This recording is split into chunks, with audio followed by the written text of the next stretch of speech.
Selamat pagi Bapak Ibu, saudara-saudari yang terkasih. Mari kita mempersiapkan hati kita untuk masuk dalam ibadah ini. Saya dan rekan-rekan singer dan pemusik akan mempersembahkan pujian bagian yang terbaik.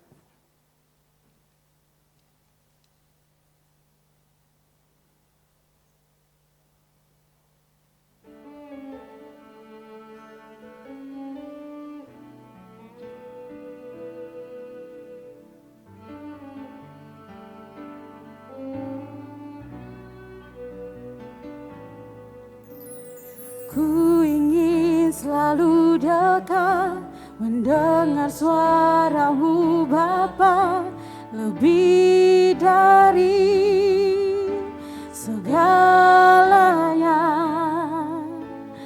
Ku ingin mengenal-Mu, rahasia hati-Mu, hanya itu rinduku.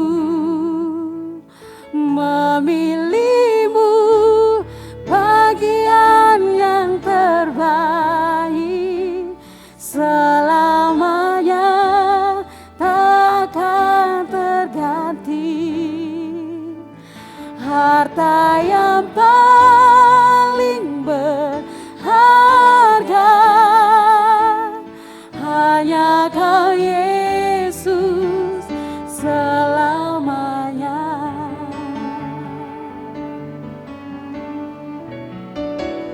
Ku ingin selalu dekat mendengar suara-Mu Bapa. Mari kita kembali menyanyikan. Ku ingin selalu dekat mendengar suara-Mu Bapa, lebih dari segalanya. Ku ingin mengenal-Mu, rahasia hati-Mu, hanya itu rinduku.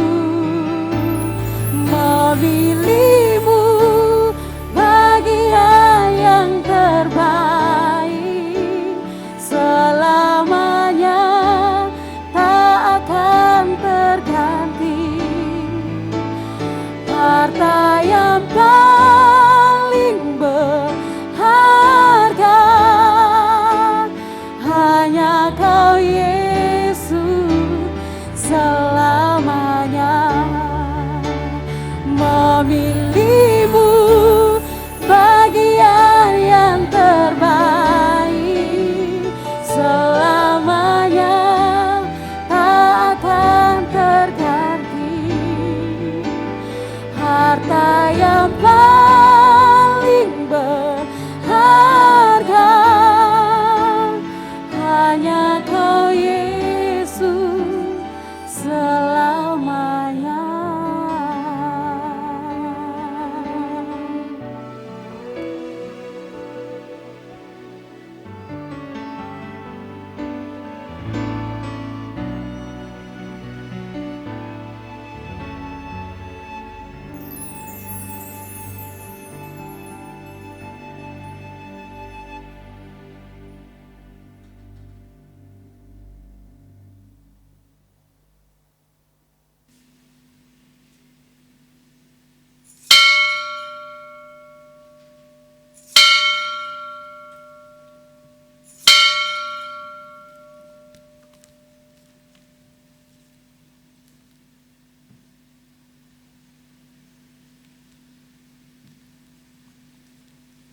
Shalom.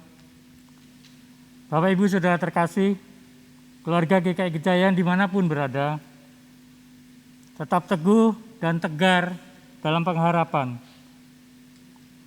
Mari kita mempersiapkan diri dan hati kita untuk mengikuti ibadah daring pada hari ini dengan mempersiapkan Alkitab, mempersiapkan persembahan sebagai ungkapan syukur kita, berpakaian rapi, bersama dengan keluarga kita beribadah hingga selesai. Jemaat terkasih, saat ini kami mohon perhatian saudara untuk menyampaikan beberapa hal sebagai berikut. 1. Sakramen perjamuan kudus akan dilaksanakan dalam kebaktian umum pada hari Minggu 18 Juli 2021 secara online. Persiapan perjamuan kudus dilaksanakan dalam persekutuan keluarga wilayah pada hari Kamis 8 Juli 2021 pukul 18 WIB melalui Zoom sesuai wilayahnya masing-masing. Kedua, GKI Gejayan mengajak Bapak Ibu Saudara, anggota jemaat GKI Gejayan untuk melakukan doa bersama setiap hari pada pukul 22 WIB dari kediaman masing-masing. Kita bersama-sama mendoakan situasi pandemi COVID-19 yang terjadi di berbagai tempat di dunia dan di Indonesia khususnya. Berdoa untuk pemerintah dalam mengatasi situasi kondisi saat ini, juga bagi mereka yang terpapar, serta rumah sakit dan tenaga kesehatan yang melayani masyarakat. Ketiga, dengan semakin tingginya angka paparan COVID-19, tim Gebetan mengajak partisipasi jemaat untuk dapat membantu saudara-saudara kita yang terpapar berupa paket vitamin isoman, vitamin D, vitamin C, dan zinc, paket konsumsi isoman, dukungan layanan kesehatan bagi yang sangat membutuhkan, dan paket bahan pangan. Bagi jemaat yang rindu berbagi dapat berpartisipasi dalam bentuk barang maupun dana. 4. Dalam ibadah umum pada hari ini, kita akan bersama-sama memberikan persembahan syukur bulanan. Kelima, jemaat diharapkan melihat warta jemaat dan buletin tetulung secara lengkap dengan melihat akun atau link media sosial GKI Gejayan.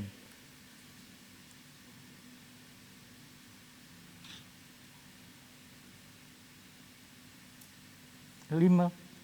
Ibadah pada hari ini dengan tema ibadah menghidupi dan mewartakan kasih karunia Allah.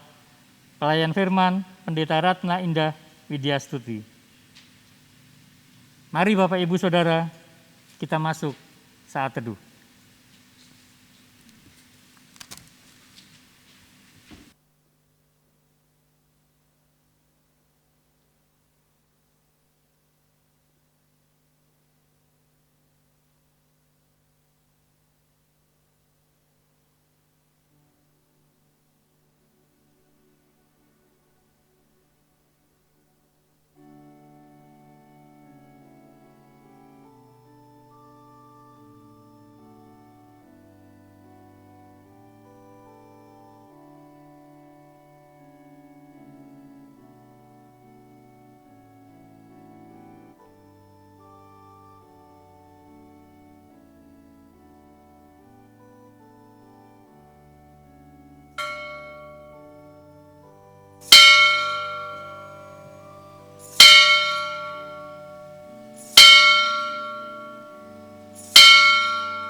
Shalom, selamat pagi. Saya mau menyapa Bapak, Ibu, Saudara yang turut beribadah secara online dari tempat masing-masing. Shalom. Shalom. Shalom. Sungguh bersyukur bahwa kita boleh berjumpa kembali dalam ibadah minggu hari ini. Itu semua karena campur tangan Tuhan yang sungguh luar biasa. Oleh karena itu, mari dengan berdiri dan penuh sukacita kita sambut hadirat Tuhan dengan penuh sukacita. Haleluya, pujilah.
bersoraklah, angkat suaramu nyanyilah, tabula tifada kendang, iringi puji dalam tembang.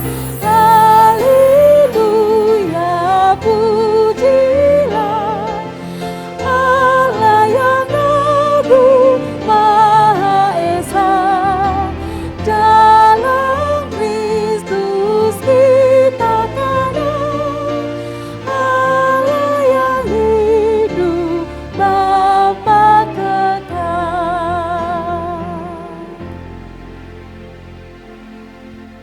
Jemaat terkasih, marilah kita mengawali ibadah pada pagi hari ini dengan pengakuan demikian. Pertolongan kita adalah di dalam nama Tuhan yang menjadikan langit dan bumi, yang kasih setianya tetap untuk selama-lamanya, yang memelihara umat manusia di tengah pergumulan dan goncangan kehidupan. Amin, amin, amin.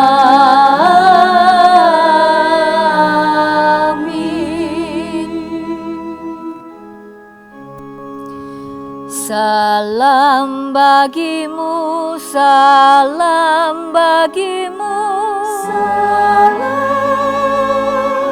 salam, damai Kristus besertamu. salam, salam.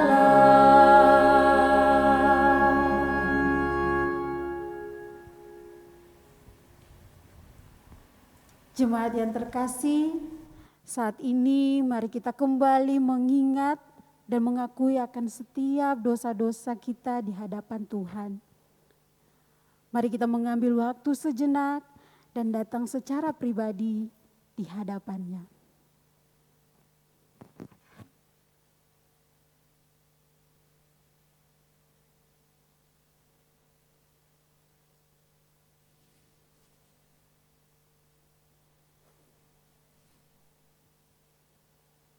Bapa kami yang di sorga, di pagi ini kami segenap anak-anak-Mu tertunduk malu di hadapan-Mu, datang mengaku dan memohon ampun atas segala dosa dan kesalahan yang telah kami pikirkan, perkatakan, dan perbuat.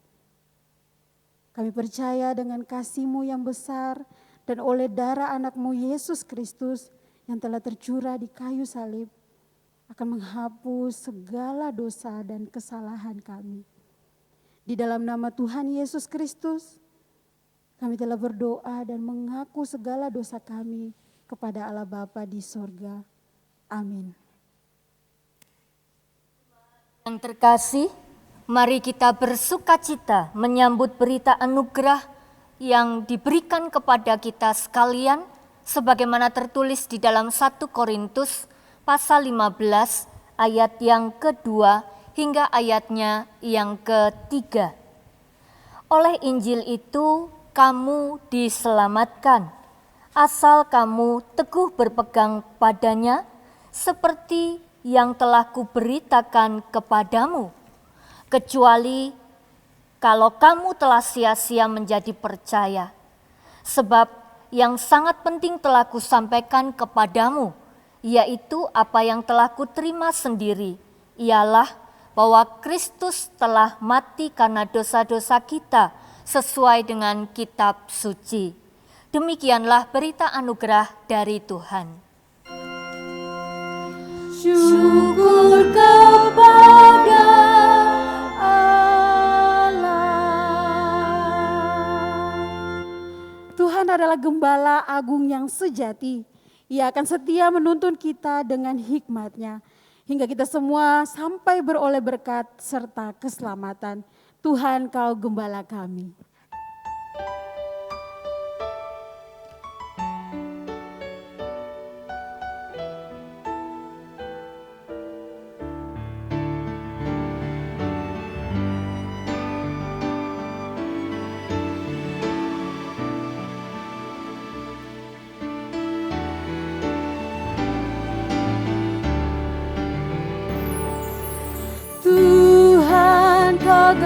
Gembala kami, tuntun kami domba-Mu.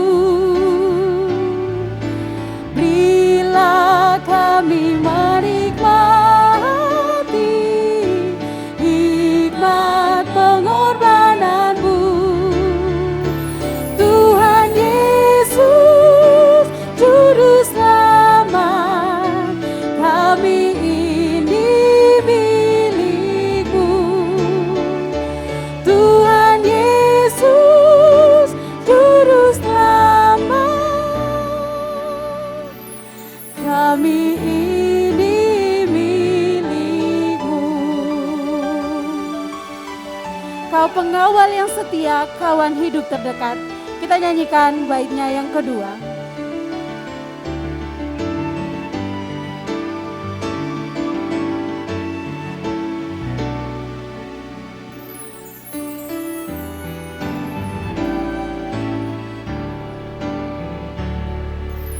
Kau pengawal yang setia, kawan hidup terdekat.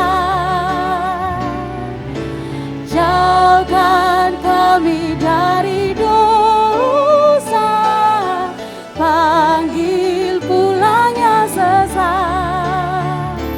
Tuhan Yesus, Juru Selamat, kami mohon beri berkat. Tuhan Yesus, Juru Selamat, kami mohon beri berkat.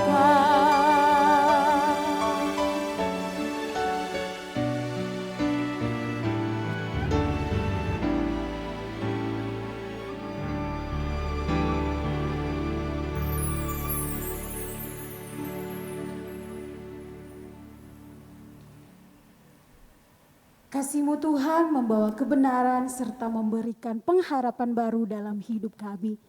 Mata kami akan selalu senantiasa memandang kepadamu, serta hidup kami akan selalu diberikan bagi kemuliaan nama-Mu.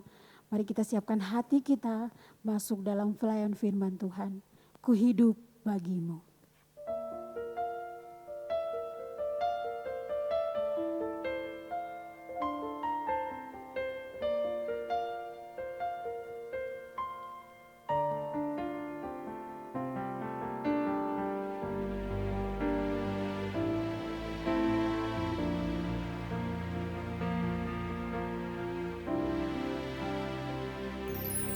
Yesus, Kau kebenaran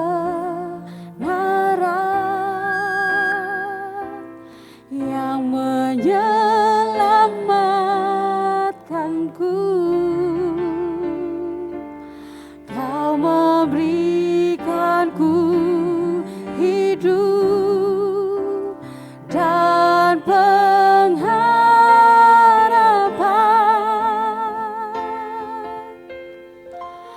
ku ikut kehendak-Mu,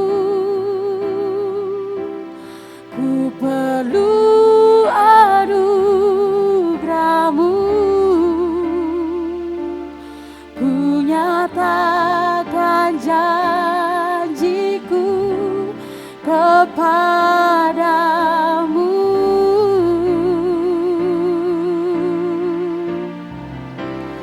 Kalau ku hidup bagi-Mu, hatiku tetap menyembah-Mu. Dunia tak bisa menjauhkanku dari kasih-Mu.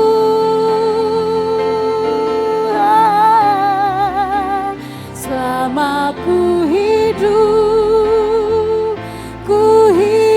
bagi-Mu, mataku tetap memandang-Mu. Dunia tak bisa menjauhkanku dari kasih-Mu.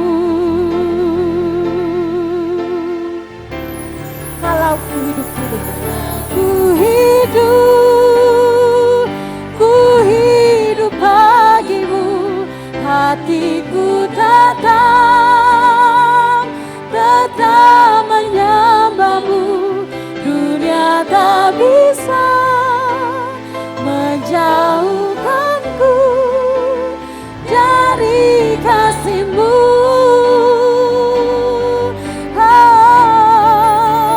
Selama ku hidup bagimu, mataku tetap memandangmu. Dunia tak bisa menjauhkanku dari kasih-Mu.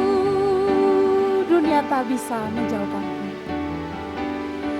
Dunia tak bisa menjauhkanku dari kasih-Mu.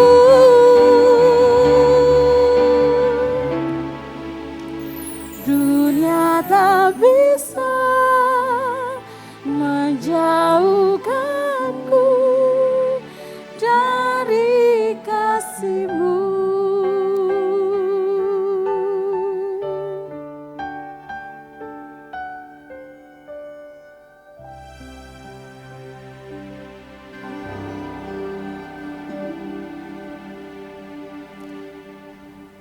Bapak, Ibu, saudara-saudari yang terkasih, mari kita bersatu di dalam doa. Mari kita berdoa.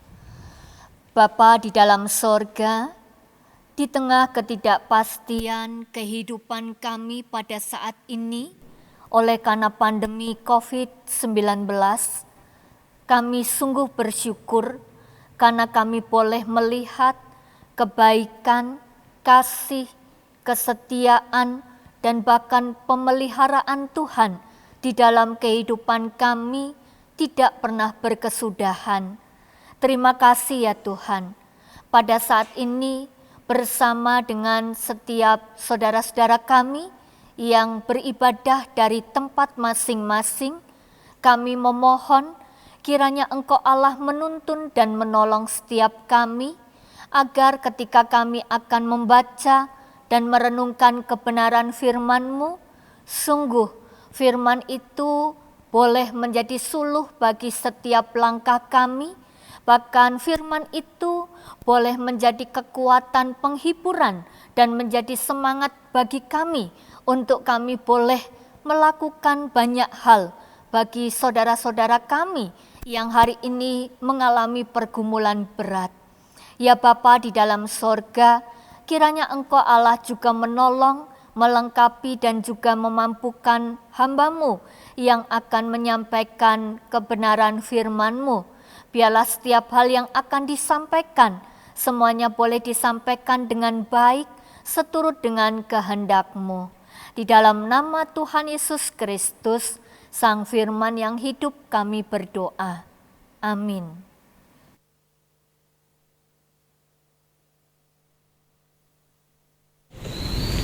Surat Paulus yang kedua kepada jemaat di Korintus, pasal 12 ayat 7 sampai dengan 10.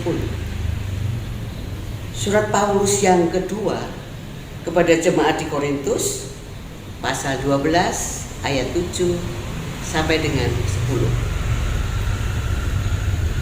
Dan supaya aku jangan meninggikan diri karena pernyataan-pernyataan yang luar biasa itu, maka aku diberi suatu duri di dalam dagingku, yaitu seorang utusan iblis untuk mengocok aku, supaya aku jangan meninggikan diri.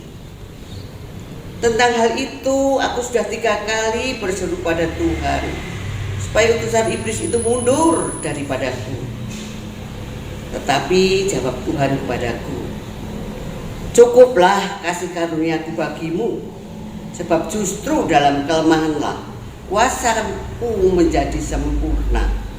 Sebab itu terlebih suka aku bermegah atas kelemahanku, supaya kuasa Kristus turun menanggungi aku.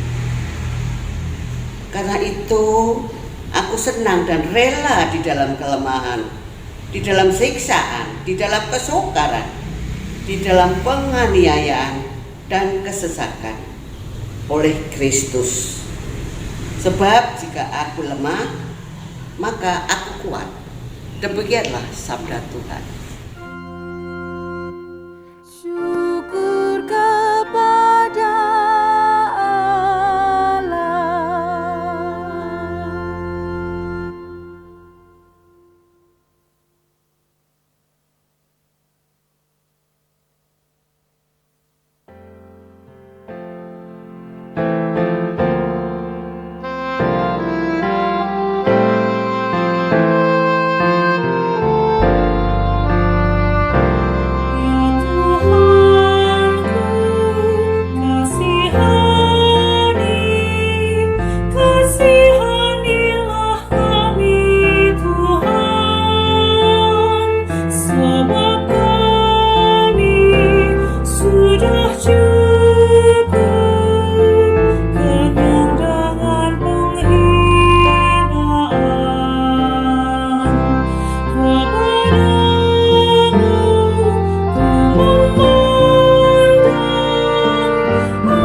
Injil Markus pasal 6 ayat 6b sampai dengan 13.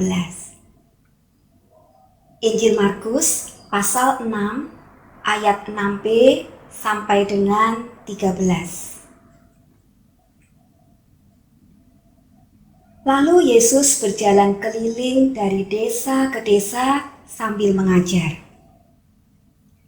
Ia memanggil ke-12 murid itu dan mengutus mereka berdua-dua.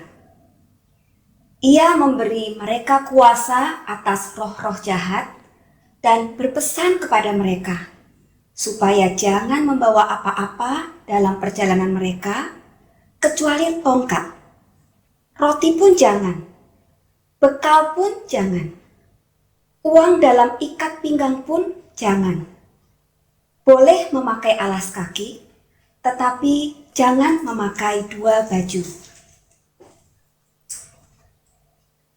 Katanya selanjutnya kepada mereka, kalau di suatu tempat kamu sudah diterima dalam suatu rumah, tinggallah di situ sampai kamu berangkat dari tempat itu.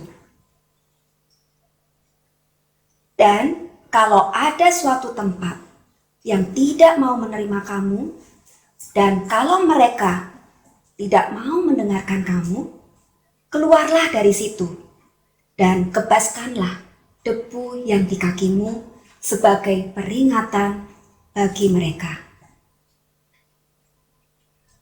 Lalu pergilah mereka memberitakan bahwa orang harus bertobat, dan mereka mengusir banyak setan dan mengoles banyak orang sakit dengan minyak dan menyembuhkan mereka.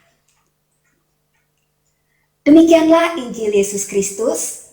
Berbahagialah setiap orang yang mendengar firman Tuhan, menyimpan dalam hati, dan melakukannya setiap hari. Haleluya. Haleluya, haleluya, haleluya.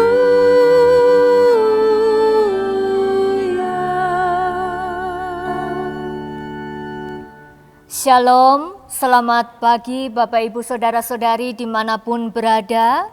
Kembali kita berjumpa di dalam ibadah online pada pagi hari ini. Bapak Ibu Saudara yang terkasih, biarlah dengan melalui ibadah online ini tidak mengurangi rasa kasih dan juga cinta kita, baik itu kepada Tuhan ataupun juga kepada sesama. Karena semuanya ini kembali kita lakukan untuk kita boleh saling menjaga satu dengan yang lain. Bapak Ibu, menghidupi dan mewartakan kasih karunia Allah. Bagian dari Injil Markus pasal 6 ayat 6b hingga ayat yang ke-13 yang tadi sudah kita dengar dan kita baca bersama, berbicara tentang bagaimana para murid mengalami penolakan di dalam pelayanan ketika mereka menyampaikan berita kebenaran itu. Namun kembali kita juga akan melihat bahwa apa yang terjadi kepada para murid sebelumnya itu pun terjadi di dalam kehidupan Yesus. Dan kita bisa melihat itu di dalam Injil Markus pasal 6 ayat yang pertama hingga ayatnya yang ke-6. Oleh karena itu, kalau kita akan bersama berbicara dan merenungkan Markus 6 ayat 6b hingga ayat yang ke-13, kita tidak bisa meninggalkan bagian dari Markus 6 ayatnya yang pertama hingga ayatnya yang ke-6. Saudaraku, yang namanya pengalaman diterima atau ditolak itu adalah pengalaman yang wajar. Siapapun bisa mengalami pengalaman diterima. Ya, kalau pengalaman diterima tentunya akan sukacita, saudara. Tetapi kalau pengalaman ditolak, nah pertanyaan saya, adakah dari antara saudara yang pernah ditolak? Ya, saya urutkan ya, paling tidak ketika saudara ditolak judul skripsinya dulu, belum isinya saudara, baru judulnya saja sudah ditolak saudara. Bagaimana rasanya? Nah, sudah buat yang pertama ditolak, buat yang kedua ditolak lagi, buat yang ketiga ditolak. Waduh, ini sampai kapan diterima saudara ya? Kalau kita punya pengalaman ini, sakitnya tuh rasanya di sini saudara ya. Luar biasa. Nah, jadi tidak enak kalau ditolak. Ya, apalagi ketika kita sudah selesai kuliah, kita berusaha kuliah dengan baik, begitu kita menyelesaikannya tepat waktu, lalu kemudian kita mencari pekerjaan di tengah situasi pandemi seperti ini, saudara, yang mana sudah banyak orang yang bekerja, lalu kemudian harus mengalami pemutusan hubungan kerja. Nah, bagaimana dengan orang-orang yang sedang mencari pekerjaan hari ini? Bukan tidak mungkin saudara, pengalaman-pengalaman seperti ini menjadi pengalaman yang sangat dekat dengan kehidupan kita. Ketika lamaran pekerjaan ke sana ditolak, ke sini ditolak, dan di mana-mana juga tidak diterima. Nah, ini akan menjadi satu hal yang sangat menyedihkan saudara. Lalu kemudian mungkin ini saudara ya, ini belum jadi mertuanya, tapi sudah ditolak oleh calon mertuanya. Ini berat ini saudara ya. Jadi kita bisa mengalami hal-hal semacam ini. Nah, dan yang paling menyedihkan adalah ini saudara, ditolak kamu gitu kan. Kalau kita punya gebetan lalu kemudian ditolak, nah itu yang paling menyedihkan, ditolak kamu. Nah, ini cerita pendek. Maukah kamu jadi pacarku? Jawabnya tidak, tamat saudara. Nah, itu memang benar-benar tamat. Nah ya saudara, ada sebuah cerita saudara. Lalu kemudian orang ini mengatakan kepada saya, wah saya itu sudah sampai tidak heran Bu, kalau mau nembak gebetan, begitu katanya gitu ya. Berarti dia sudah terbiasa nembak saudara. Lah saya tanya, loh kenapa gitu ya? Karena pasti saya ditolak gitu. Wah, lah kok mantap sekali dia bilangnya, karena pasti saya ditolak. Lalu dia berkata, kalau saya diterima, itu malah saya jadi bingung. Nah, saya bilang, wah kamu ini kok memprihatinkan gitu ya. Setiap kali nembak kok ditolak, ya itu kebangetan gitu ya. Dan kalau diterima kok malah kamu bingung begitu. Lalu saya mengatakan, Mbok coba kamu introspeksi diri dulu gitu ya. Dilihat dulu dirinya. Gimana enggak ditolak saudara? Ya, orang lain itu mandi 1 hari 2 kali. Lah dia mandi 2 hari 1 kali, saudara. Nah ini yang menjadi persoalan.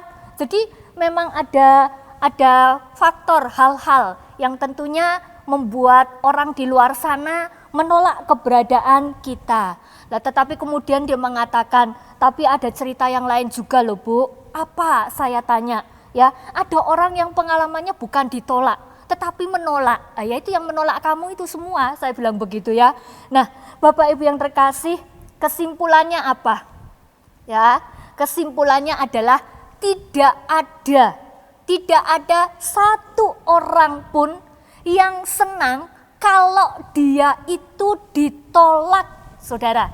Tidak ada. Saya percaya dari antara kita tidak ada yang senang kalau kita itu ditolak. Pasti ada perasaan sedih, ada perasaan marah, ada perasaan jengkel, dan pasti berujung pada sakit hati. Maka tidak heran kalau moto ini kemudian keluar gitu ya, cinta ditolak dukun bertindak. Nah, ini bisa menjadi gambaran cerita kita hari ini, saudaraku. Walaupun ini salah satu contoh yang tidak baik. Bapak Ibu, saudara-saudari yang terkasih, Markus 1, Markus 6 ayat 1 sampai dengan ayatnya yang ke-6. Kita mau belajar dari kisah Yesus. Jadi sebelum para murid itu mengalami penolakan di dalam pelayanannya, kita pun akan melihat ternyata Yesus pun sudah mengalami penolakan itu, saudara. Kita akan baca bersama di dalam Markus pasal 6 ayatnya yang kedua. Markus pasal 6 ayat yang kedua. Pada hari Sabat, ia mulai mengajar di rumah ibadat, dan jemaat yang besar takjub ketika mendengar dia, dan mereka berkata, dari manakah diperolehnya semuanya itu? Hikmat apa pulakah yang diberikan kepadanya? Dan mujizat-mujizat yang demikian, bagaimanakah dapat diadakan oleh tangannya? Bapak Ibu yang terkasih di dalam Tuhan, kita akan lihat satu persatu. Ada pertanyaan, dari mana? Kalau ada orang bertanya dari mana, maka orang itu sedang menanyakan tentang sumber dari sesuatu yang didapatkan, sumber dari sesuatu yang dikatakan, saudaraku. Jadi ini berbicara tentang asal atau sumber dari sesuatu yang dilakukan oleh Tuhan Yesus pada saat itu. Nah, kalau kita mau kembali renungkan, sebenarnya tidak ada pertanyaan yang aneh. Ini bukan pertanyaan yang aneh, saudara. Dari manakah? Itu adalah pertanyaan yang wajar. Kenapa wajar, Bapak Ibu Saudara? Karena pertanyaan ini pasti akan muncul dan sering akan ditanyakan ketika orang Yahudi mendengarkan pengajaran yang luar biasa. Dan ketika mereka melihat dengan mata mereka ada mujizat yang dilakukan, yang dikerjakan di mata mereka, di depan mata mereka. Jadi sebenarnya ini bukan pertanyaan yang aneh, ini bukan pertanyaan yang asing. Tetapi kemudian kata dari mana itu disambung dengan adanya pengajaran, saudara. Nah, inilah yang akan kita lihat bersama. Pengajaran yang luar biasa itu biasanya berasal dari guru yang mengajar pula. Jadi pengajaran yang hebat, pengajaran yang baik, pengajaran yang luar biasa itu pasti lahir dari seorang guru yang hebat pula. Seorang murid yang baik pasti terlahir dari seorang guru yang hebat. Nah, saudaraku, di sini kita juga perlu mengetahui kalau saat itu seseorang itu ingin menjadi seorang rabi, guru, maka dia juga semestinya mengikuti adanya tahapan-tahapan belajar, saudaraku. Jadi ada tahapan belajar, bahkan mungkin berjenjang sampai dia dinyatakan layak untuk menjadi seorang guru, dinyatakan layak untuk menjadi seorang rabi, saudaraku. Nah ini kan kira-kira sama saudara. Ketika hari ini seorang ingin menjadi seorang pendeta misalnya, maka dia juga harus mau mengikuti tahapan-tahapan. Misalnya ya dia harus belajar sampai dengan selesai, lalu kemudian harus mengikuti prosedur-prosedur berikutnya. Nah disinilah letak persoalannya saudara. Bagaimana dengan Yesus? Ini unik. Orang Nazaret itu sudah mengenal Yesus. Mereka tahu persis siapakah Yesus. Dan Yesus tidak mungkin mengikuti jalur atau jenjang yang seperti diungkapkan itu saudaraku ya. Tidak mungkin. Artinya apa? Mereka memberi garis bawah. Mereka memberi garis tebal terhadap Yesus. Bahwa Yesus itu adalah orang biasa. Dia itu hanya orang biasa, apalagi dalam konteks kehidupan sosial pada saat itu. Dia adalah orang biasa. Maka mereka mengatakan, mereka bertanya, bagaimana mungkin dia dapat mengajar dengan hikmat? Hikmat dari mana? Mereka mempertanyakan pengajaran yang disampaikannya. Jadi oleh karena keberadaan Yesus yang dipandang sebagai orang yang biasa, mereka orang Nazaret meragukan siapakah Yesus dan juga termasuk ajarannya. Nah, kemudian yang berikutnya adalah kita bisa melihat berbicara tentang mujizat atau tanda ajaib yang dilakukan oleh Yesus pada saat itu. Nah, saudaraku, pada saat itu orang-orang Yahudi memahami, mereka menghayati bahwa adanya mujizat, hadirnya mujizat itu setidaknya oleh karena dua sumber. Sumber yang pertama adalah sumber dari Allah, dan sumber yang kedua itu adalah sumber dari iblis. Nah, jadi memang ada pemahaman ya. Jadi kalau ada mujizat, kalau itu tidak Allah, ya itu pasti iblis, bukan manusia. Seperti Yesus yang waktu itu melakukan mujizat atau tanda-tanda ajaib itu. Nah, siapakah Yesus, saudara? Di mata mereka, pertama mereka sudah melihat bahwa dia adalah orang yang biasa secara status sosial. Oleh karena itu kembali mereka menggarisbawahi, tidak mungkin Yesus memiliki dua hal di atas, mengajar dengan hikmat dan juga melakukan mujizat. Nah, itu faktor yang membuat orang-orang di Nazaret menolak Tuhan Yesus. Dan ada yang berikutnya, saudara, ada yang berikutnya. Kita akan melihat dalam Markus 6 ayatnya yang ketiga. Bukankah ia ini tukang kayu, anak Maria, saudara Yakobus, Yoses, Yudas dan Simon? Dan bukankah saudara-saudaranya yang perempuan ada bersama kita? Lalu mereka kecewa dan menolak dia. Bapak Ibu, jikalau kita mau perhatikan bagian dari ayat ini, ada sesuatu yang aneh, saudara. Ada sesuatu yang ganjil. Kita lihat ya, Injil Markus menyebut Yesus sebagai anak Maria. Saya beri tanda tanya Bapak Ibu di sana ya. Saudara, kita harus memahami terlebih dulu bagian dari ayat yang ketiga ini. Kita harus tahu tempat dan juga konteksnya pada saat itu. Yang pertama, dia ada di Nazaret.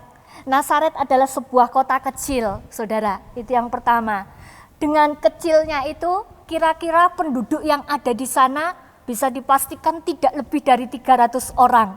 Saudara bisa bayangkan, kalau di gereja ini bisa ada 500 orang lebih, maka kalau 300 orang itu tidaklah banyak untuk sebuah kota, saudara. Dan oleh karena sedikitnya, maka mereka itu bisa mengenal satu dengan yang lain. Bahkan mungkin ada kaitan keluarga satu dengan yang lain. Nah, bukan hanya itu, mereka itu bisa sampai tahu riwayatnya.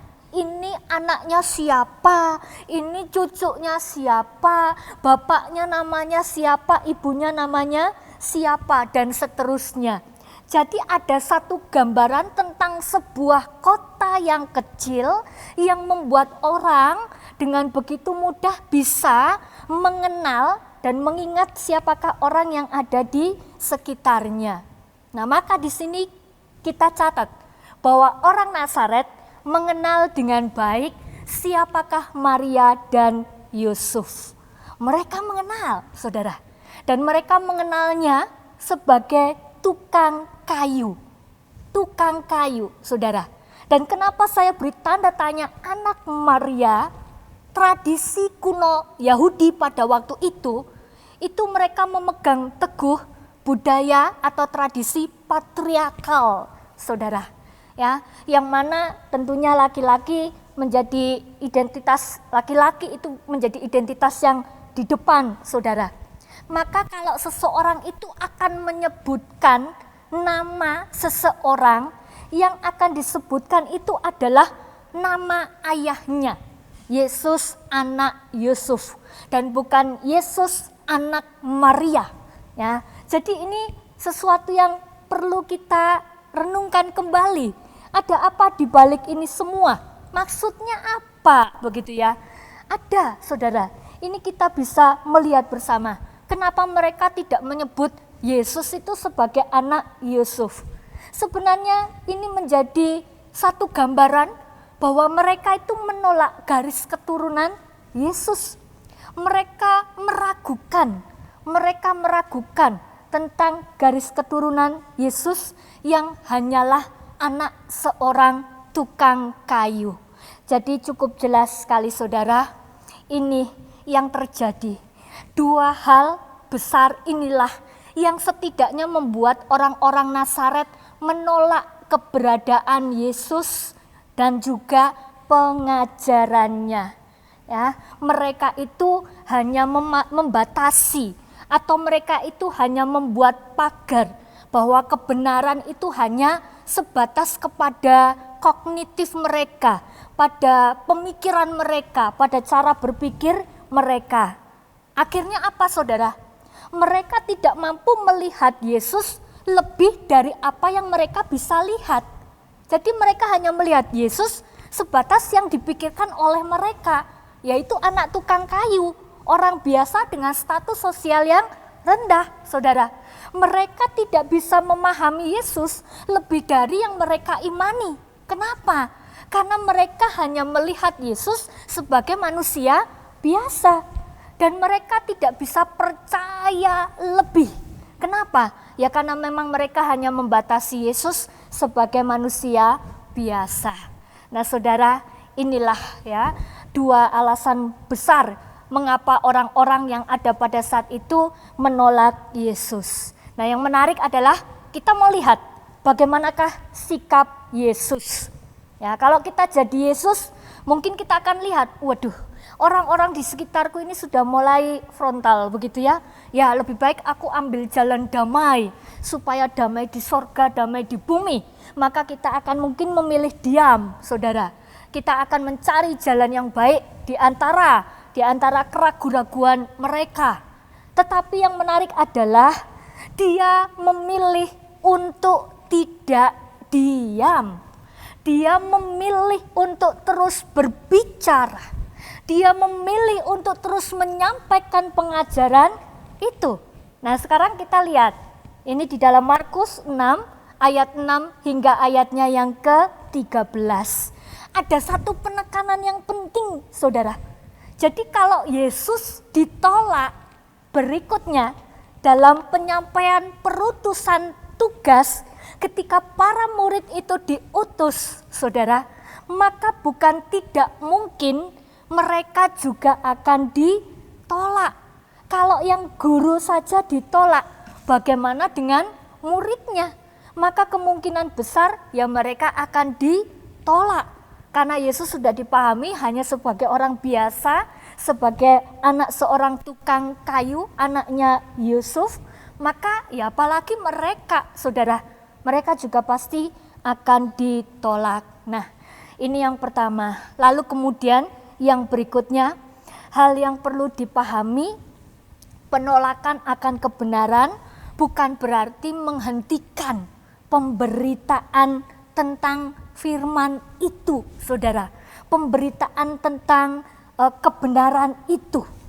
Saya tertarik sekali. Yesus tidak mencari aman, saudara. Kalau dia cari aman, dia akan diam. Tetapi dia berani keluar dari zona nyamannya.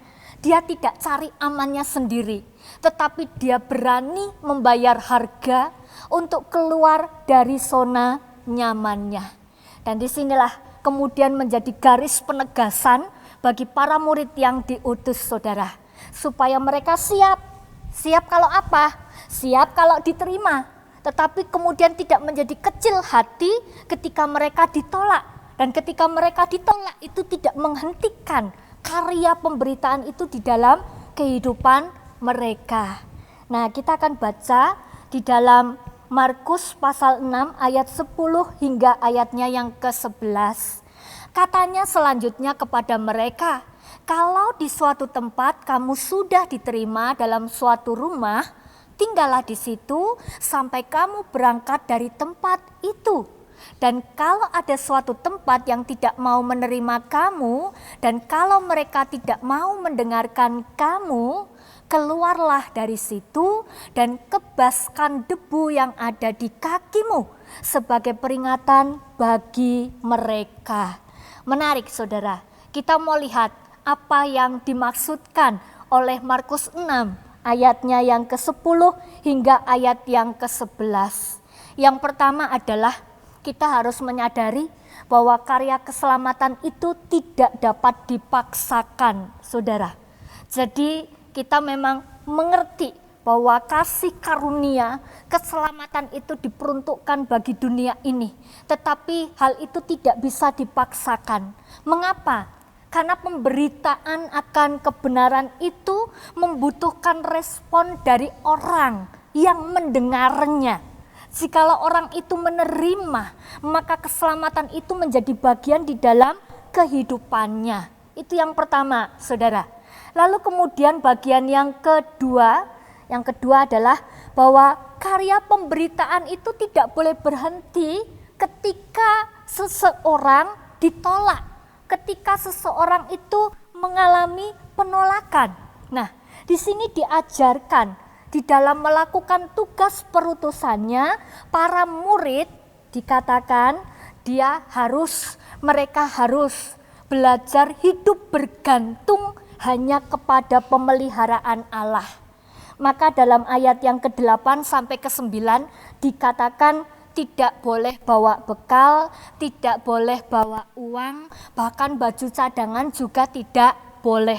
Artinya apa? Mereka diminta untuk mengandalkan diri mereka di dalam melakukan tugas itu hanya pada pemeliharaan Tuhan. Dan yang menjadi garis bawah adalah pemberitaan mereka itu bukan karena penerimaan atau penolakan dari manusia. Bukan karena itu, tidak tergantung pada hal itu, saudara. Itu yang kedua, ya. Lalu kemudian yang ketiga kita harus tahu bahwa Tuhan itu tidak mematok kuantitas. Tuhan tidak pernah mematok seberapa banyak orang yang harus kita injili, seberapa banyak orang yang harus mendengar kebenaran itu, ya. Kalau dalam satu sistem kerja ada yang namanya tutup poin, saudara, ya. Dan saya rasa Tuhan tidak menuntut tutup poin itu di dalam kehidupan pelayanan kita, di dalam kita menyampaikan kebenaran itu. Ya, walaupun lalu bukan berarti hal itu tidak penting, saudara, bukan. Tetapi yang saya mau dasarkan adalah di sini kuantitas bukan menjadi persoalan utama yang diperhatikan oleh Tuhan. Tetapi dalam tugas perutusan ini, yang Tuhan mau lihat dari hidup saudara dan saya adalah kesetiaan saudara dan saya. Jadi ketika kita diterima, apakah kita masih setia? Ketika kita ditolak, apakah kita juga masih tetap setia? Itu di situ, saudara. Sehingga pemberitaan kita tidak tergantung, wah kalau diterima ya lanjut, kalau ditolak ya sudah selesai, tamat gitu ya. Bukan. Tetapi sekalipun kita tidak diterima, kita tetap melakukan bagian-bagian kita. Itu yang namanya setia, saudara. Nah, kita lihat ya, ciri-ciri dari orang yang setia. Yang pertama, orang yang setia adalah orang yang mencintai apa yang dikerjakan. Jadi kalau kita melakukan pekerjaan dengan sukacita, bukan karena beban, waduh ya, aduh ini kok sudah ada pekerjaan lagi, ini kok harus begini, ini kok harus begitu. Itu namanya beban, saudara. Tetapi kalau kita melakukannya dengan tersenyum, kalau kita melakukannya dengan penuh sukacita, itulah yang disebut dengan orang yang setia. Karena dia mencintai apa yang dia kerjakan, sehingga dia tidak terpaksa, saudara. Yang kedua, ciri-ciri dari orang yang setia adalah orang yang komit, saudara. Orang yang punya dedikasi, yang pada akhirnya mengikat dirinya sendiri. Orang yang berjanji pada dirinya sendiri, dia akan melakukan apa yang sudah dia janjikan, saudara. Itu adalah orang yang setia, ya. Dan kata komitmen, dedikasi, saya kaitkan dengan kata konsisten, tidak berubah. Ya, apalagi moodi. Ya, kalau moodnya lagi baik, ya saya akan pelayanan. Kalau mood saya sedang tidak baik, ya maaf, gitu ya. Bukan seperti itu, saudara, ya, bukan seperti itu. Jadi orang yang setia adalah orang yang mencintai apa yang dikerjakan, orang yang komit, dan juga orang yang konsisten. Dan yang menarik berikutnya adalah yang keempat, dia akan memberikan yang terbaik. Jadi orang seperti ini tuh bukan tipe orang yang segera puas, ya. Oh ya sudah cukup, kalau saya sudah bisa memberikan yang seperti ini, sudah, tidak. Tetapi dia adalah orang yang tidak puas dengan hal yang biasa, saudara. Tidak akan pernah puas. Dan orang yang setia adalah orang yang mau belajar, memperbaiki diri, meningkatkan dirinya. Itu adalah salah satu ciri orang yang setia. Ya, ini berarti totalitas di dalam kehidupannya ada, saudara. Dan kemudian yang berikutnya adalah tidak perhitungan. Nah, ini repot, saudara. Kalau ada orang yang melakukan ini dan itu, lalu kemudian bertanya, lalu aku dapat apa? Apa yang bisa ku terima? Ini adalah orang yang perhitungan, saudara. Ya, jadi kalau orang yang setia itu tidak berhitung, ya, apalagi kok berhitung dengan Tuhan. Ya, lalu kemudian orang yang setia adalah orang yang tanggung jawab. Bapak Ibu yang terkasih di dalam Tuhan, sekali lagi kita akan melihat bahwa perutusan itu tidak sedang berbicara tentang seberapa banyak orang yang mendengar atau orang yang tidak mendengar, orang yang menerima atau yang tidak menerima. Tetapi ini berbicara tentang kesetiaan saudara dan saya. Artinya bukan berbicara sekadar kuantitas, tetapi berbicara tentang kualitas. Nah, kualitas ini saya bagi jadi dua, saudara. Kualitas itu ada kualitas eksternal. Eksternal itu berarti keluar dari diri kita, sehingga apa yang kita beritakan itu tidak melulu hanya lewat perkataan kita, saudara, tetapi lewat keseluruhan hidup ini, lewat perbuatan. Apa yang kuberitakan, apa yang kulakukan, itu mengubah siapa? Mengubah cara berpikirnya, mengubah karakternya. Itulah kualitas yang dihasilkan untuk orang yang ada di luar kita. Kualitas bagi setiap orang yang mendengarkan pemberitaan kita. Nah, tetapi kemudian kita kalau lihat kualitas internal itu adalah kita akan melihat seberapakah setia aku di dalam memberitakan kebenaran itu. Itu kualitasnya untuk kita. Nah, saudaraku, coba ya, mari kita beri nilai untuk diri kita sendiri. Kalau ada angka 10 sampai dengan 100, kira-kira saudara dan saya ada di angka berapa di dalam hal kesetiaan, di dalam hal kualitas, saudara? Apakah kita menjadi orang yang mudah putus asa?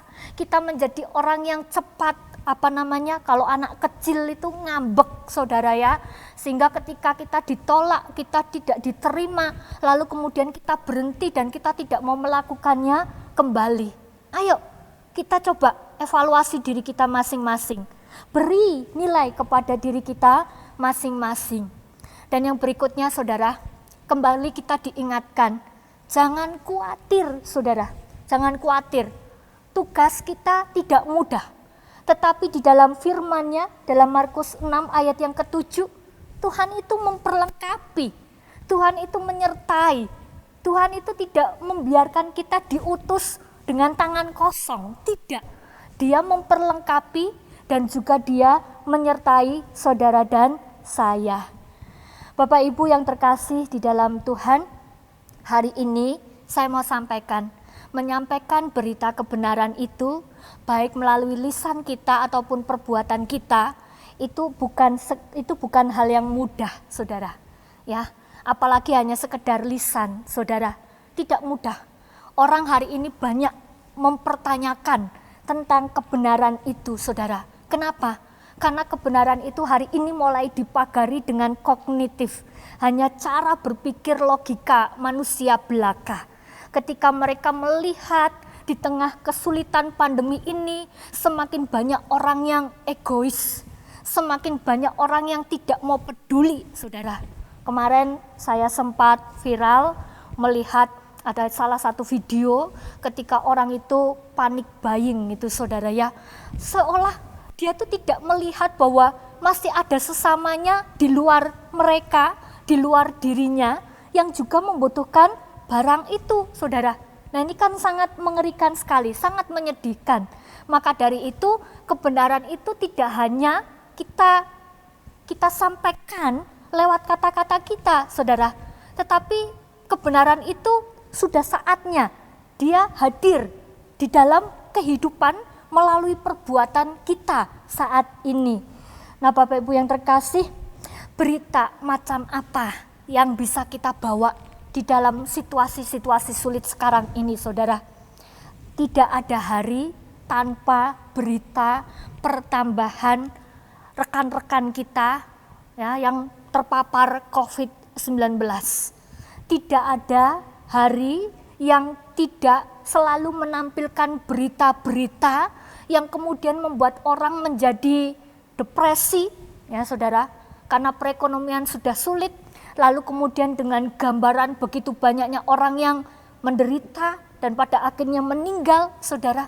Mari kita membawa berita yang menyenangkan, membawa berita yang baik melalui kehidupan kita, saudara. Ya, kita bisa lakukan itu setidaknya dengan apa, saudara? Dengan mengerem jari kita. Karena kadang jari kita ini sangat cepat, terlalu cepat. Karena saking cepatnya bahkan kadang salah kirim, saudara ya. Seringkali itu terjadi. Nah, tetapi sekarang bisa dihapus, saudara, kalau kita salah kirim.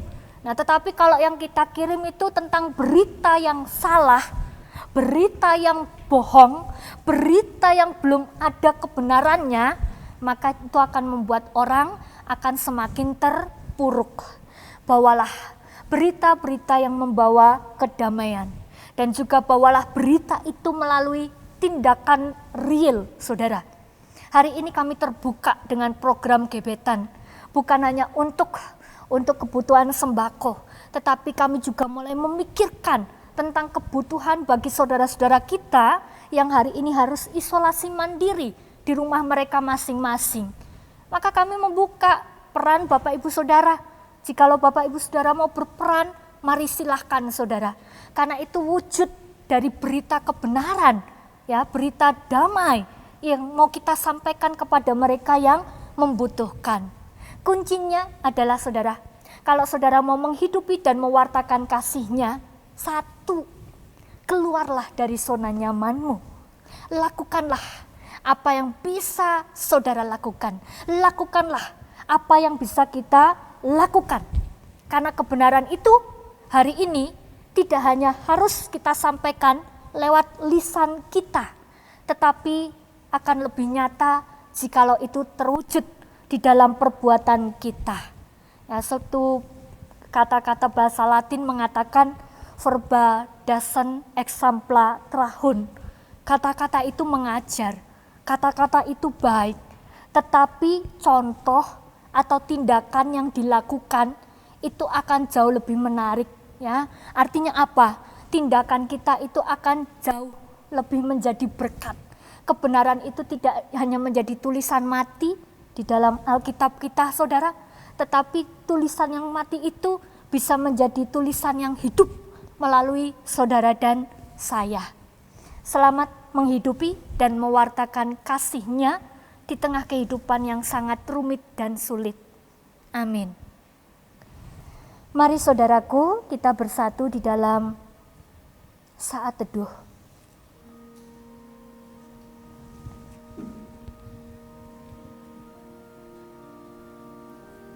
Ya Tuhan, kami menyadari bahwa hari ini kehidupan begitu sulit. Tidak sedikit dari orang-orang yang ada di sekitar kami tidak mampu melihat keberadaan dan kehadiran Tuhan.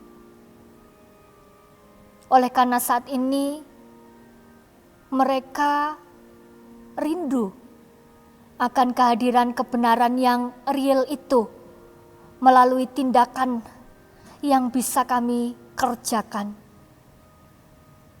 Tuhan, ampuni kami ketika hari ini kami masih terlalu nyaman dengan zona aman kami. Bantu kami supaya kami boleh keluar dari zona nyaman kami untuk kami boleh melihat sebuah realitas yang ada di hadapan kami. Ada begitu banyak orang yang hari ini membutuhkan uluran tangan kami. Oleh karena mereka sedang mengalami pergumulan yang sangat berat. Tolong kami supaya di dalam keberadaan kami mampu untuk menyampaikan berita baik itu bagi mereka. Terima kasih ya Tuhan. Kami mau berdoa untuk setiap hal yang dilakukan oleh GKI Gejayan di dalam rangka merangkul saudara-saudara kami yang hari ini mereka punya pergumulan baik untuk diri mereka sendiri, anak, cucu, atau keluarga mereka yang saat ini terpapar COVID-19. Ya Tuhan Yesus, di dalam keterbatasan kami, Tuhan kiranya memberkati apa yang kami kerjakan, apa yang kami lakukan. Mungkin tidak besar yang kami lakukan Tuhan, tetapi biarlah itu sungguh boleh mendatangkan damai sejahtera untuk setiap saudara-saudara yang boleh kami layani. Ya Tuhan Yesus, saat ini kami juga mau berdoa, memohon, ketika hari ini masih ada begitu banyak orang yang menangis oleh karena mereka kehilangan orang-orang yang mereka kasihi, atau mereka harus melepaskan orang-orang yang mereka kasihi di dalam sepi Tuhan. Ya Tuhan, kiranya Engkau Allah yang akan memulihkan setiap mereka dari duka cita mereka. Bapa dalam sorga, kami juga mau berdoa untuk program yang dilakukan oleh pemerintah, baik itu vaksinasi, biarlah semuanya itu boleh berjalan dengan baik dan semuanya boleh menjadikan keadaan bangsa dan negara kami boleh semakin pulih. Dan terlebih pada saat ini di masa-masa PPKM, Tuhan kiranya menolong. Ya Tuhan, ada begitu banyak hal yang harus kami lepaskan. Ada begitu banyak hal yang harus kami tinggalkan demi kebaikan kami bersama. Terima kasih, kami mengucap syukur kepadamu untuk setiap keberanian para nakes, keberanian para pengusaha, keberanian setiap karyawan untuk mereka keluar dari zona nyaman mereka hari ini Tuhan. Kami tahu ada harga yang mereka harus bayar, ketika mereka merawat saudara-saudara kami yang terpapar COVID. Kami sadar ada harga yang harus dibayar oleh setiap orang yang saat ini tengah berusaha. Ya Tuhan, kiranya Engkau Allah yang senantiasa memelihara kehidupan mereka. Terima kasih Bapa dalam sorga. Ini doa dan juga permohonan kami yang kami panjatkan hanya dalam nama Tuhan Yesus Kristus. Amin.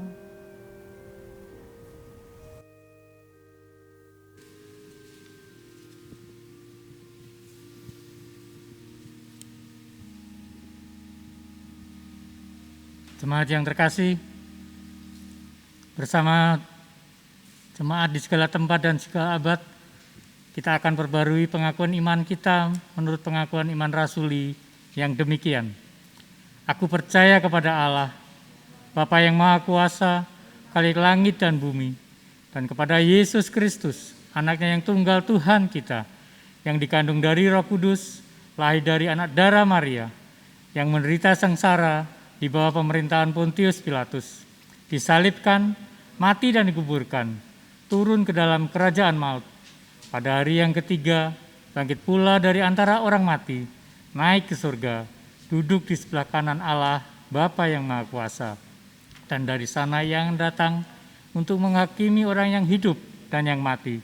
Aku percaya kepada Roh Kudus, gereja yang kudus dan am, persekutuan orang kudus, pengampunan dosa, kebangkitan orang mati, dan hidup yang kekal. Amin.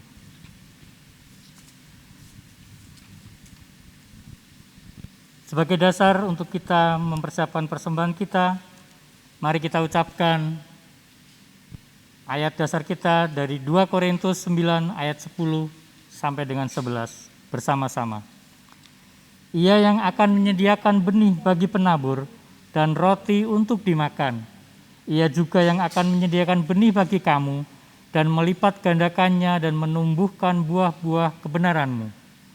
Kamu akan diperkaya dalam segala macam kemurahan hati yang membangkitkan syukur kepada Allah oleh karena kami. Mari kita memberikan persembahan syukur kita kepada Tuhan dengan menyanyikan sekalipun diriku dapat berkata-kata.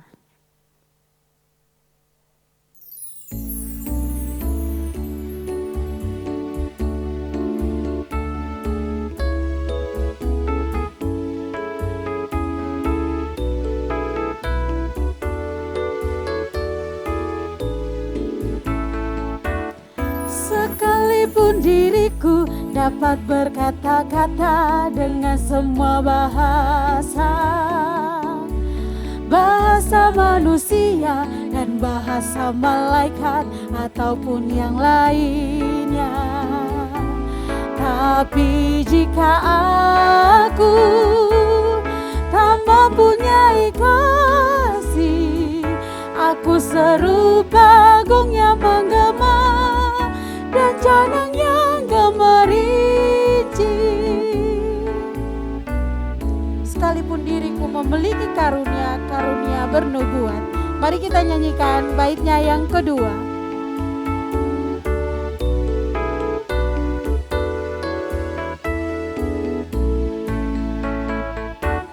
Sekalipun diriku memiliki karunia bernubuat, sekalipun diriku punya iman sempurna untuk pindahkan gunung, tapi jika aku tak mempunyai kasih, tiada berguna lagi diriku, tiada berguna diriku.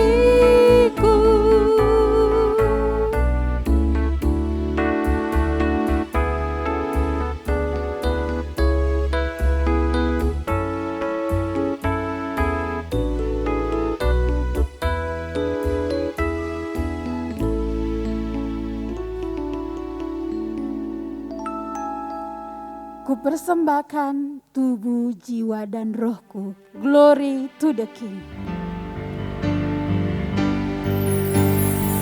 Ku persembahkan persembahkan tubuh, jiwa, dan rohku. Segala hormat, puji, dan syukur bagi kemuliaan nama-Mu. Glory to the King, glory to the King, glory to the King of Kings. Pakai hidupku, pakai gereja-Mu, jadi alat karya berkat-Mu. Segala hormat, puji, dan syukur bagi kemuliaan nama-Mu. Haleluya, haleluya, haleluya to the King.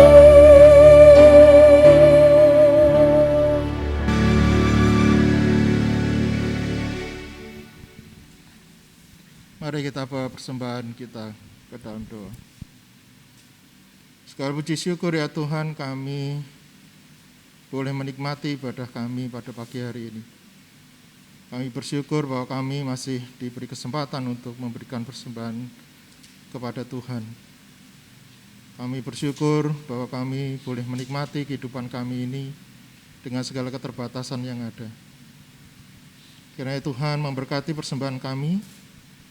Kiranya Tuhan memberkati gereja ini dengan persembahan yang tidak seberapa ini. Kiranya Tuhan juga menolong sesama kami, keluarga kami, dan juga gereja kami.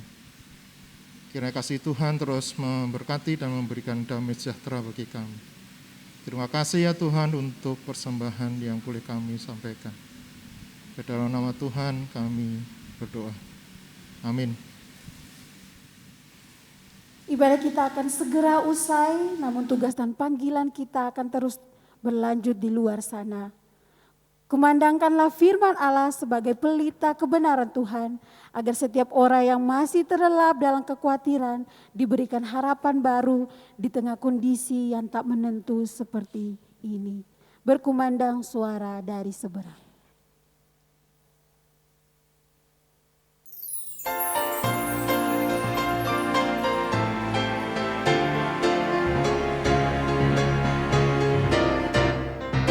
Berkumandang suara dari seberang, kirimlah cahayamu. Banyak jiwa dalam dosa mengarang, kirimlah cahayamu. Kirimlah pelita Injil menyenta yang terdalam. Kirimlah pelita Injil menyenta yang terdalam. Kita telah dengar jeritan dari jauh, kirimlah cahayamu. Kita nyanyikan baiknya yang kedua. Kita telah dengar jeritan dari jauh, kirimlah cahayamu. Bantuanmu berikan, janganlah jemu. Kirimlah cahayamu. Kirimlah pelita Injil menyenta yang terlelap. Kirimlah pelita Injil menyenta yang terlelap.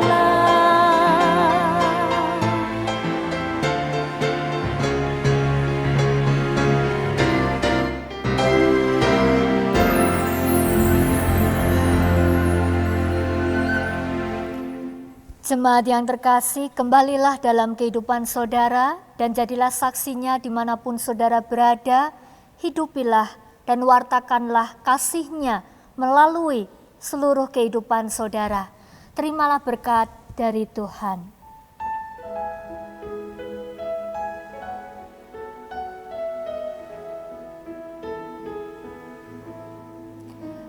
Kasih Tuhan mengiringimu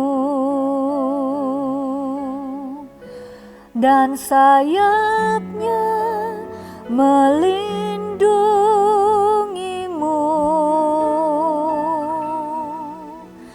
Tangan Tuhan pegang di dalam hidupmu. Majulah dalam terang kasih-Nya. Allah, sumber segala pengharapan, memenuhi saudara dengan segala sukacita dan damai sejahtera dalam iman saudara, supaya oleh kekuatan Roh Kudus saudara berlimpah di dalam pengharapan dan dimampukan untuk senantiasa menghidupi dan mewartakan kasih-Nya di dalam kehidupan kita hari ini sampai selama-lamanya. Amin.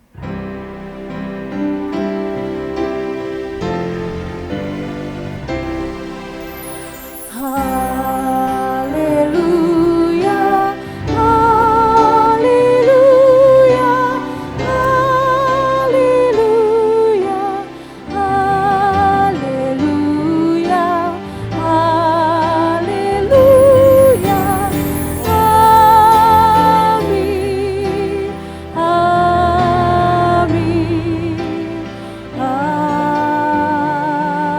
amin.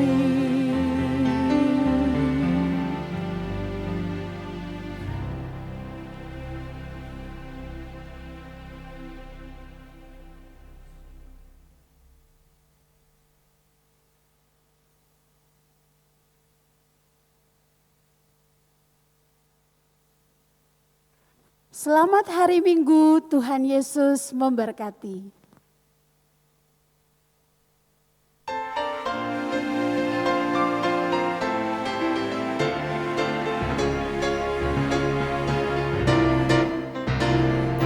Mandang suara dari seberang, kirimlah cahayamu. Banyak jiwa dalam dosa mengerang, kirimlah cahayamu. Kirimlah pelita Injil menyertai yang terdalam. Kirimlah pelita Injil menyertai yang terlelap.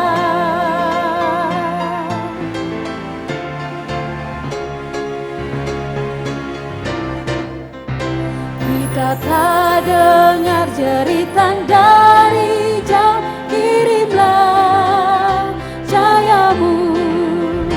Bantuanmu berikan, janganlah jemu, kirimlah cahayamu.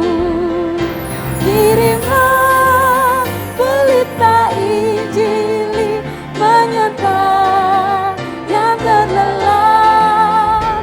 Kirimlah pelita Injil menyertai yang terlelap.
I love you, Lord.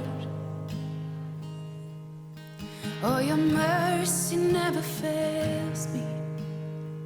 And all my days I've been held in your hand.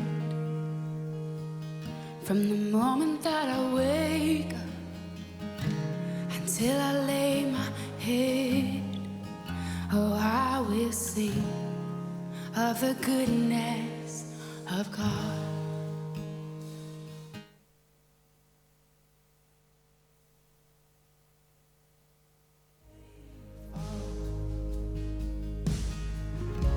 And all my life you have been so, so good.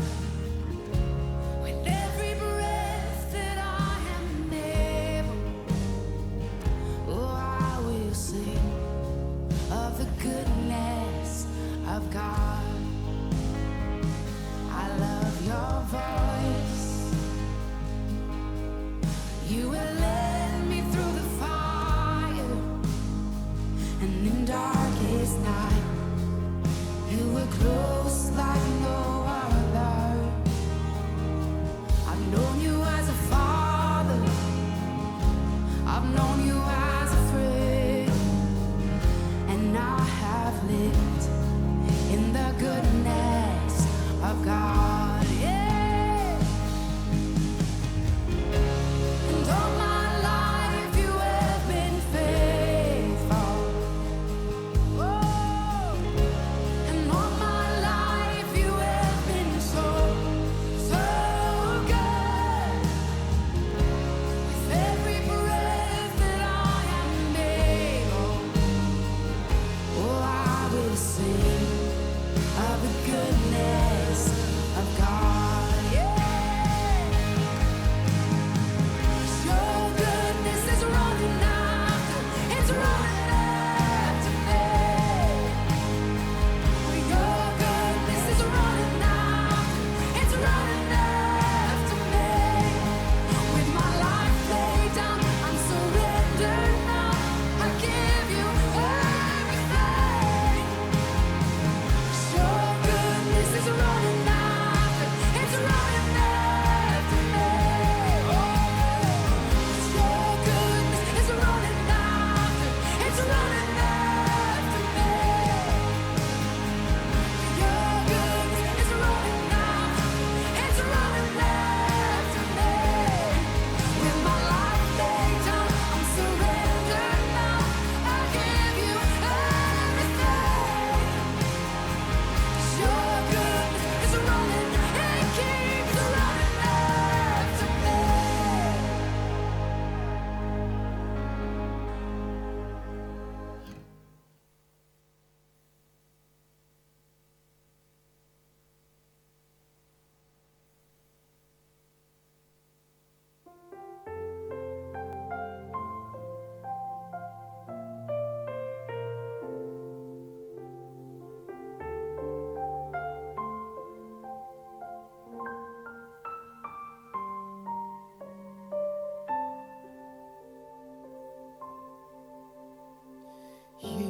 Yesus, Kau telah memulai segala yang baik dalamku. Engkau menjadikanku serupa gambaranmu dan berharga di matamu. Yesus, Kau telah memulai karya yang mulia dalamku. Kau berikan hidupmu sebagai ganti dosaku, karena kasih-Mu padaku. Sekarang ku memuji-Mu, Tuhan yang setia, yang tak pernah meninggalkan.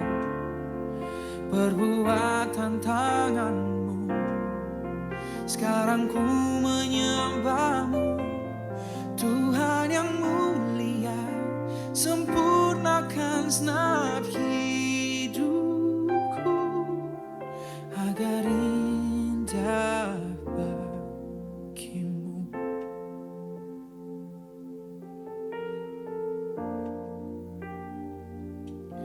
Oh Yesus, Kau telah memulai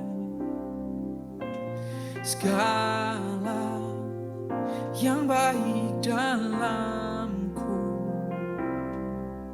Engkau menjadikanku serupa gambaran-Mu dan berharga di mata-Mu. Yesus, Kau telah memulai karya yang mulia dalamku. Kau berikan hidup-Mu sebagai ganti dosaku, karena kasih-Mu padaku.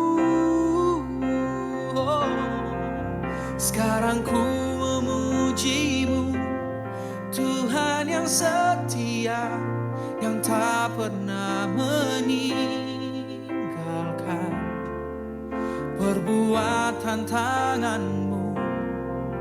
Sekarang ku menyembah-Mu, Tuhan yang mulia, sempurnakan segenap hidupku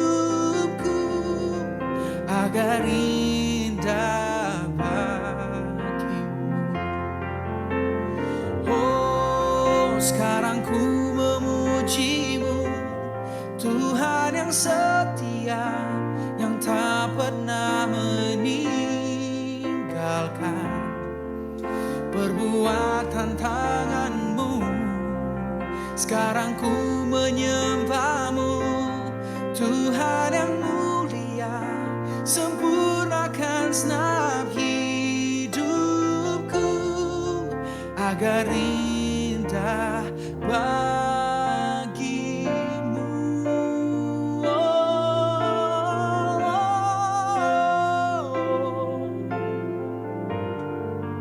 Agar indah bagi-Mu, Tuhan yang setia di setiap waktu, yang setia di setiap musim hidupku, hanya Kau. Tiada seperti-Mu.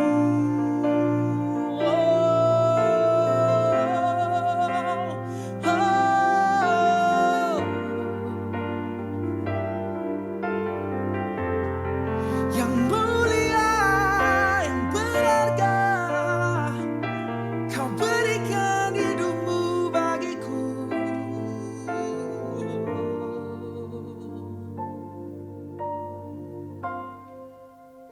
Ku tak pernah pantas, ku tak pernah layak untuk Kau tunjukkan kesetiaan-Mu bagiku. Namun berulang kali Kau terus berjuang, Kau terus setia di dalam hidupku. Oh, hey,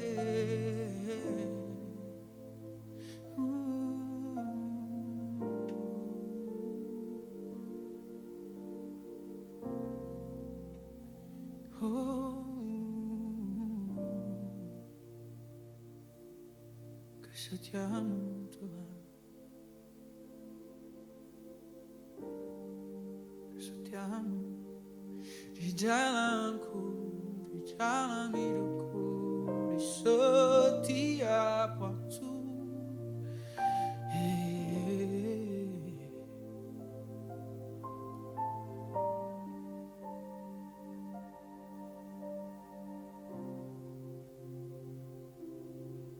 ada yang bisa ku persembahkan selain pujian syukurku bagimu.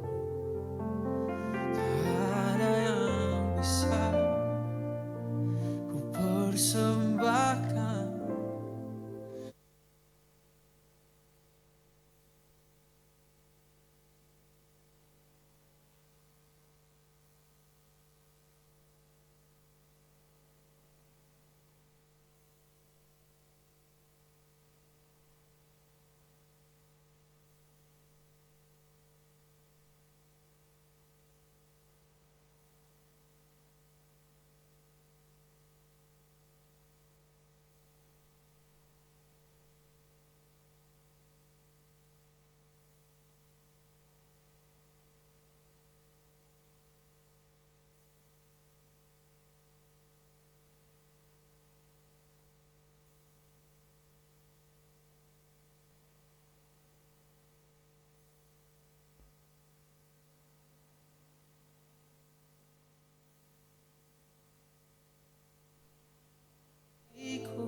Bagimu tiada yang bisa ku persembahkan selain pujian syukurku bagimu, Tuhan. Kau terlalu baik, kau terlalu baik, kau terlalu baik.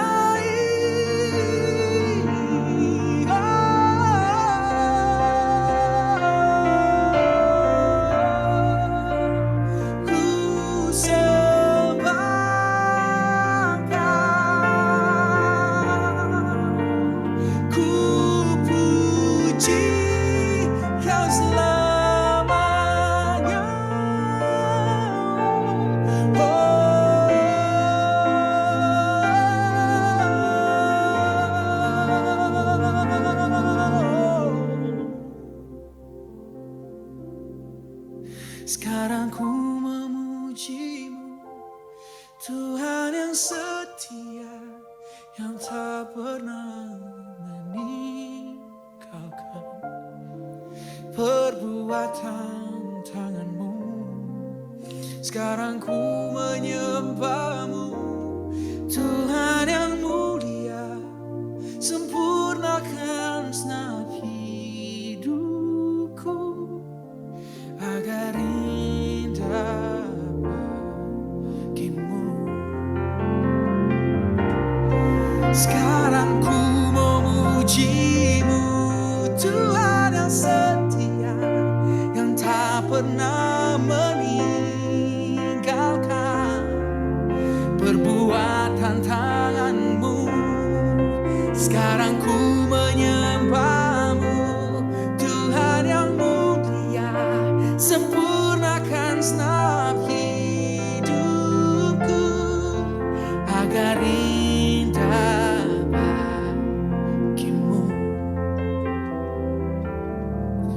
agar indah bagimu, oh, agar indah bagimu.